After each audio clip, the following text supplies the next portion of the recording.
खबर आपको हम दिल्ली से बताते हैं, जहां ब्रजभूषण शरण सिंह की गिरफ्तारी का अल्टीमेटम आज खत्म होगा और गिरफ्तारी को लेकर सरकार को अल्टीमेटम आज 21 मई तक कार्रवाई करने के लिए दिया था। अल्टीमेटम रोहतक में आगे की रणनीति को लेकर आज होगी महापंचायत। ब्रजभूषण शरण सिंह की गिरफ्तारी का अल्टीमेटम आज खत्म होगा। महापंचायत में खाप पंचायतों के प्रमुख समेत समर्थक मौजूद रहेंगे और महापंचायत में खाप पंचायतें ले सकती हैं कुछ बड़ा फैसला। दिल्ली के जंतर मंतर पर पहलवानों का धरना प्रदर्शन जारी रहेगा। तो यहाँ जानकारी आपको हम बता दें, जहां दिल्ली के जंतर मंतर पर प्रदर्शन जारी रहेगा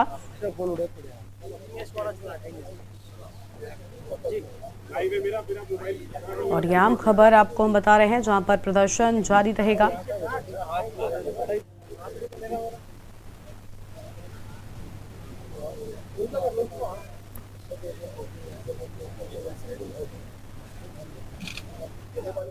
तो लगातार एक तरफ धरना जारी है पहलवानों का। दिल्ली से खबर, ब्रजभूषण शरण सिंह की गिरफ्तारी का अल्टीमेटम आज, गिरफ्तारी को लेकर सरकार को दिया अल्टीमेटम आज खत्म हो रहा है। तो गिरफ्तारी को लेकर जो सरकार को अल्टीमेटम दिया गया था वो आज खत्म हो रहा है और 21 मई तक कार्रवाई करने के लिए अल्टीमेटम दिया गया था। यह आम खबर आपको हम बता दें, जहां रोहतक में आगे की रणनीति को लेकर आज महापंचायत भी होगी। तो रोहतक में आगे की रणनीति को लेकर आज महापंचायत होगी।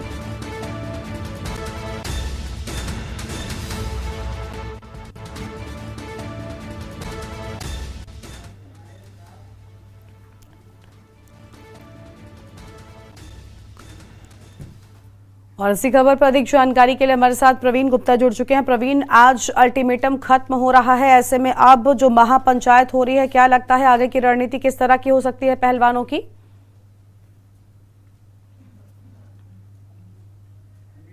प्रवीण अनम्यूट करें, उसके बाद अपनी बात पूरी करें। जी, आवाज आ रही है मैम? जी बोलिए। जी, मैं आपको बता दूं, जिस तरीके से आज पहलवानों को बैठे हुए 28 दिन पूरे हो चुके हैं और उसी के साथ साथ सभी लोगों का समर्थन भी इनको मिलता जा रहा है, चाहे वो आम आदमी पार्टी हो, चाहे कांग्रेस पार्टी हो, चाहे किसान मोर्चा हो। तो आज इन्होंने लास्ट तारीख दी थी 21 तारीख के 21 तारीख को हमारा लास्ट रहेगा। अगर 21 तारीख तक हमारे पास में किसी भी तरीके की सरकार से कोई भी चीज अगर मुहैया नहीं कराई जाती है या हमारी बातों को नहीं माना जाता है तो हम इस धरने को कंटिन्यू करेंगे। लेकिन जंतर मंतर को छोड़ के हम नई दिल्ली रामलीला मैदान की तरफ रुख करेंगे और अगर ऐसा नहीं होता है, अभी शाम तक का वक्त बाकी है। मैं बता दूं आपको, किसान मोर्चा के बहुत सारे लोग यहाँ पे अभी इस वक्त मौजूद हैं और क्या कहते हैं, कांग्रेस के लोगों का भी आना जाना शुरू हो गया है। लेकिन कहीं ना कहीं एक बड़ा सवाल ये खड़ा होता है कि सरकार आखिर इनकी मांगे सुन क्यों नहीं रही है 28 दिन पूरे होने के बावजूद भी। उसी के समर्थन में कांग्रेस के लोग और आम आदमी पार्टी के लोग और किसान मोर्चा, कांग्रेस और आम आदमी के पार्टी के जो लोग हैं वो तो कम दिखाई दे रहे हैं, लेकिन किसान मोर्चे के जो लोग हैं वो जगह जगह दिखाई दे रहे हैं और पूरी तरीके से, मतलब अभी थोड़ी बहुत देर में यहाँ पे राकेश टिकैत भी पहुंचने वाले हैं।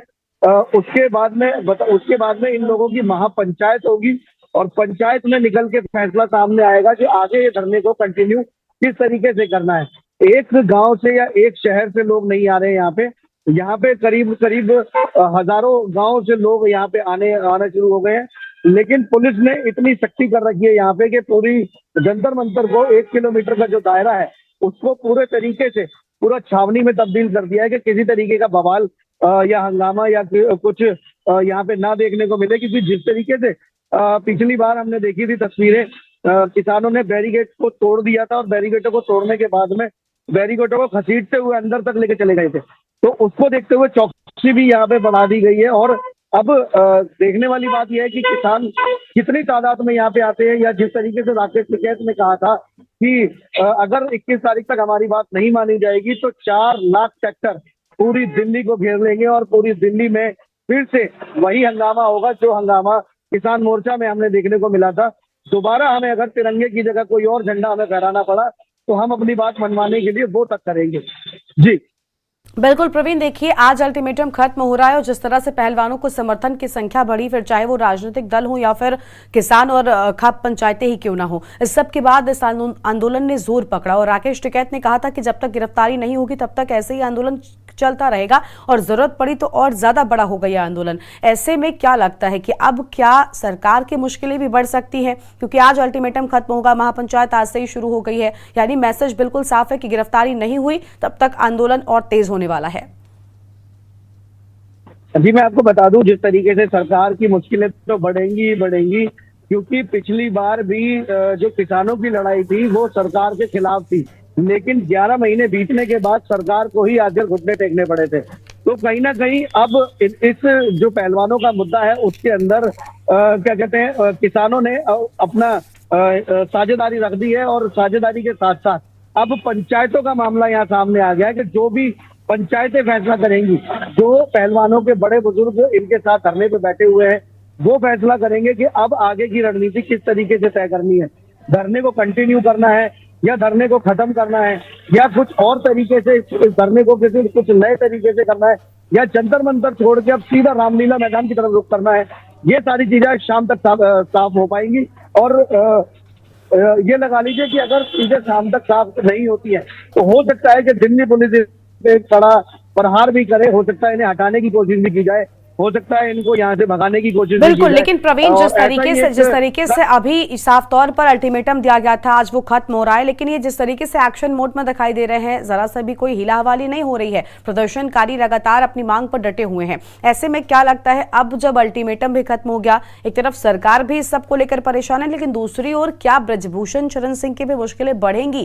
क्या गिरफ्तारी की तलवार लटक सकती है उन पर? क्योंकि हालांकि अब तक तो बराबर राहत मिल रही है। जी मैं इस बारे में ये कहना चाहूंगा कि जिस तरीके से ब्रजभूषण सिंह जी ने बयान दिया था कि अगर अमित शाह या नरेंद्र मोदी ये कहेंगे कि इस्तीफा देना है तो मैं इस्तीफा दे दूंगा, लेकिन ये बहुत गौर करने वाली बात है कि वो भी उसी पार्टी के सांसद हैं, उसी पार्टी से जुड़े हुए कार्यकर्ता हैं और बहुत अच्छे दिग्गज कार्यकर्ता हैं। तो ना तो नरेंद्र मोदी जी ये बोलेंगे कि पद से इस्तीफा दे दो, और ना ही अमित शाह कहेंगे कि पद से इस्तीफा दे दो, क्योंकि कहीं ना कहीं जिस तरीके से कर्नाटक में भारी हार का सामना बीजेपी को करना पड़ा है, तो अगर ऐसी कंडीशन में यहाँ से भी अगर इनसे इस्तीफा मांग लिया गया तो यहाँ से भी बीजेपी को बहुत तगड़ा यूपी से झटका झेलने को मिल सकता है। तो कहीं ना कहीं केंद्र सरकार ब्रिजभूषण को बचाने की पूरी कोशिश कर रही है, और ये मान लीजिए कि अगर ऐसा नहीं होता, इसकी गिरफ्तारी नहीं होती, तो हो सकता है ये धरना और ज्यादा उग्र रूप ले सकता है। जी बिल्कुल, यानी साफ तौर पर रोहतक में जब आगे की रणनीति तय होगी, ऐसे में देखना होगा कि क्या कुछ किया जा सकता है। लेकिन फिलहाल प्रवीण, अगर बात करें तो क्या लगता है, जंतर मंतर पर ही ये धरना जारी रहेगा? और आपने कहा कि राकेश टिकैत ने कहा था कि एक बार फिर से किसान आंदोलन जैसी तस्वीर ही दिल्ली में दोहराई जाएगी। ऐसे में किसान आंदोलन में क्या हुआ, कितने लोगों ने अपनी जान गंवा दी थी, ये सब किसी से छिपा नहीं है। पूरा देश जानता है कि उसका नतीजा क्या निकला था, भले ही सरकार को झुकना पड़ा हो। कहीं ना कहीं क्या वो ही चीज लेकर चल रहे हैं किसान इस बार समर्थन में पहलवानों के? उनको लगता है कि अगर किसान समर्थन देंगे तो पहलवानों की बात जल्दी सुनी जाएगी, सरकार को झुकना पड़ेगा। देखिए, सीधी सीधी बात अगर माने तो जिस तरीके से किसान आंदोलन में लोगों ने जान भी गंवाई थी और लोगों को परेशानियों का सामना भी करना पड़ा था, दिल्ली के सारे बॉर्डर सील भी कर दिए गए थे, लोगों को आवाजाही में भी बड़ी परेशानियों का सामना उठाना पड़ा था। तो इसी तरीके का बयान जो राकेश टिकैत ने दिया है अभी, कि अगर इन बच्चियों पे, इन पहलवानों पे जो यौन शोषण का मामला ब्रिजभूषण पे लगाया हुआ है, उस पर अगर कार्रवाई नहीं होती, अगर अरेस्टिंग नहीं होती, तो हो सकता है कि ऐसा देखने को नजारा दोबारा से एक बार दिल्ली में मिले, क्योंकि किसान सबसे पहले समर्थन देने के लिए इनके पास पहुंचे थे। पहलवानों को जो सबसे पहला समर्थन मिला था वो किसान मोर्चे का ही मिला था। और किसान मोर्चा किस तरीके से है, राकेश टिकैत किस तरीके से अपनी रणनीति तैयार करते हैं, ये किसी से छुपा हुआ नहीं है। तो ये कहना कोई गलत नहीं होगा कि हो सकता है कि दोबारा से वो ट्रैक्टर रैली हमें दोबारा दिल्ली में देखने को मिले। दिल्ली की जो जनता है उसको फिर एक भारी मुसीबत का सामना करना पड़े, और दिल्ली के जो बॉर्डर है फिर से दोबारा दिल्ली पुलिस को भी अपनी कमर कसनी पड़े। सीआरपीएफ और दिल्ली पुलिस दोनों मिलके और ट्रैफिक पुलिस मिलके दोबारा से उस पे कमर कसने की जरूरत है। और अगर ऐसा हुआ तो दिल्ली पुलिस के लिए भी बड़ी चुनौती का सामना करना पड़ेगा। बिल्कुल, साफ तौर पर यानी अब कहीं ना कहीं दिल्ली पुलिस के लिए भी एक बड़ी जिम्मेदारी है, दिल्ली में स्थितियों को सामान्य रखा जा सके। लेकिन क्योंकि हमने प्रवीण देखा था जब राकेश टिकैत ने कहा था कि वो आज पहुंच रहे हैं पहलवानों के समर्थन के लिए, उस दिन ही दिल्ली पुलिस काफी एक्टिव नजर आई थी। बॉर्डर्स पर एक अलग पहरा हो गया था ताकि बड़ी संख्या में एक साथ किसान प्रवेश न कर सके, लेकिन बावजूद इसके राकेश टिकैत दूसरे बॉर्डर से प्रवेश कर जाते हैं और बाकी के किसान भी पहुंचते हैं जंतर मंतर पर। क्या अब जब आज अल्टीमेटम खत्म है, सब के बाद भी जो दिल्ली पुलिस है वो ज्यादा एक्टिव हो जाएगी, अलग अलग जगहों पर पहरा हो जाएगा? जी मैं आपको बता दूं कि जिस तरीके से जब पहली बार राकेश टिकैत ने जंतर मंतर पर कदम रखा था, तो उस टाइम पे दिल्ली पुलिस को ये अंदाजा नहीं था कि उनके साथ कितनी भीड़, कितने किसान यहाँ पर उमड़ेंगे। तो उसी को देखते हुए सुरक्षा व्यवस्था को जो था वो दुरुस्त कर दिया गया था, बढ़ा दिया गया था, और पूरे तरीके से मतलब उसको जंतर मंतर को छावनी में तब्दील कर दिया गया था। लेकिन कहीं ना कहीं अब जब राकेश टिकैत की जो लास्ट डेट थी 21 तारीख, जो कि आज है, तो उसपे अब देखने वाली बात है कि कितने जन सैलाब के साथ में ये लोग यहाँ पे अपना रुख करेंगे और किस तरीके से यहाँ पहुंचेंगे। क्योंकि कल जो प्रेस कॉन्फ्रेंस बजरंग पुनिया ने और साक्षी मलिक ने और विनेश फोगाट ने की थी, उसमें ये कहा गया था, इन्होंने साफ तौर से ये कहा है कि अगर आप हमारे समर्थन में दिल्ली आ रहे हैं और दिल्ली पुलिस आपको कहीं पर भी रोकती है, तो आप दिल्ली पुलिस से जबरदस्ती ना करें किसी तरीके की, और उसके साथ साथ ही वहीं पर धरने पर बैठ जाएं, जैसा कि पिछली बार किसानों ने किया था। किसान को जहां से भी आने के लिए रोका गया था, उस किसानों ने वहीं पे अपना डेरा जमा लिया था। तो ऐसी ही एक बयान कल रात को जो प्रेस कॉन्फ्रेंस की थी उसमें दिया गया था। तो अब देखना ये होगा कि कहाँ कहाँ से किसान आते हैं, क्योंकि बॉर्डर ही अकेले ही एक जगह ऐसी नहीं है जहां से किसान रुक करेंगे। दिल्ली के अंदर और भी बहुत सारे रास्ते हैं जो बॉर्डर के अलावा दिल्ली के अंदर घुसने का रास्ता बना देते हैं। जी, दर्शकों के साथ साझा करने के लिए तो देखिए आज अल्टीमेटम खत्म हो रहा है और इस सब के बाद महापंचायत की शुरुआत होगी, जिसके बाद किस तरह का प्रदर्शन पहलवान करते हैं ये देखना होगा।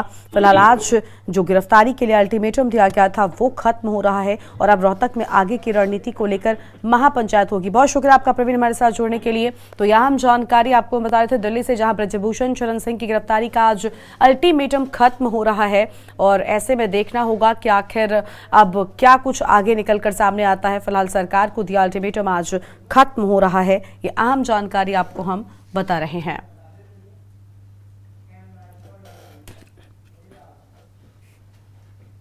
और अगली खबर बांदा से, जहां पर अंसारी पर पुलिस ने मुकदमा दर्ज कर जांच शुरू कर दी है। अंसारी के आईडी प्रूफ प्रपत्रों में मिली है भिन्नता और डीएम एसपी के जेल निरीक्षण के दौरान भिन्नता मिली। कोतवाल सीपी तिवारी कर रहे पूरे मामले की जांच। अंसारी पर पुलिस ने मुकदमा दर्ज कर जांच शुरू कर दी है। दस्तावेजों पर हेराफेरी की हुई पुष्टि। अंसारी के खिलाफ धारा 420, 467 और 471 के तहत केस दर्ज हुआ है।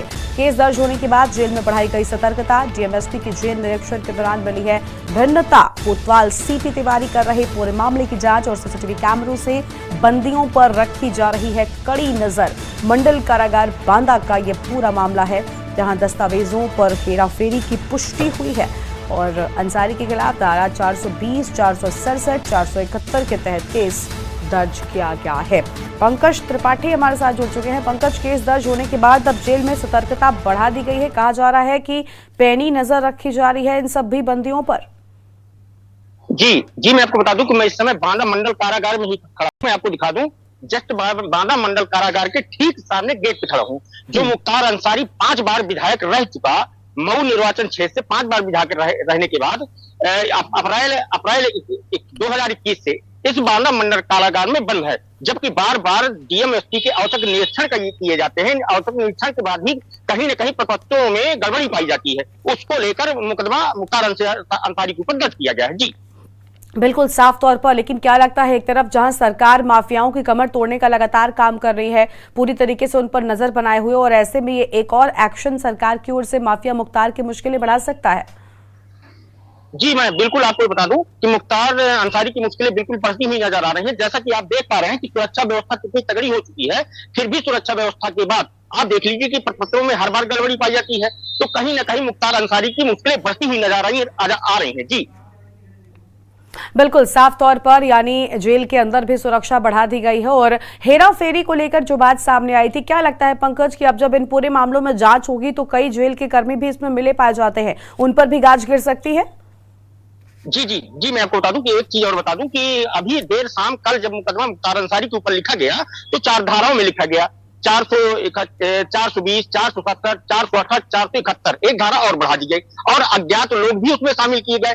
अब अज्ञात में कौन आते हैं ये देखने वाली बात होगी कि आखिरकार इसके बाद कौन कौन लोग सामने आते हैं। जी बिल्कुल, यानी साफ तौर पर हम देख पा रहे हैं कि डीएमएसपी के जेल निरीक्षण के दौरान जब भिन्नता मिली, इसके बाद ये बड़ा एक्शन लिया गया है और आईडी प्रूफ प्रपत्रों की भी अब जांच होगी। क्या लग रहा है, मुख्तार की मुश्किलें बहुत ज्यादा बढ़ने वाली है, क्योंकि इसके पहले ही कई सारे केसों में वो लगातार अलग अलग जगहों पर अर्जी दे चुका है, कई अलग अलग तरह की बातें सामने आई हैं, लेकिन अब जब नए और मामले दर्ज हो रहे हैं, ऐसे में मुश्किलें बहुत ज्यादा बढ़ने वाली हैं।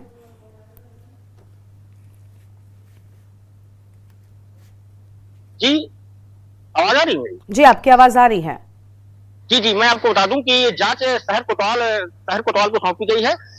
जांच उनकी शुरू है, जैसे ही जांच आती है तो जांच के बाद हर पल के अपडेट देता रहेगा। जी बिल्कुल, बहुत शुक्रिया आपका हमारे साथ जुड़कर अधिक जानकारी हमारे दर्शकों के साथ साझा करने के लिए। डीएमएसपी के जेल निरीक्षण के दौरान भिन्नता मिली है,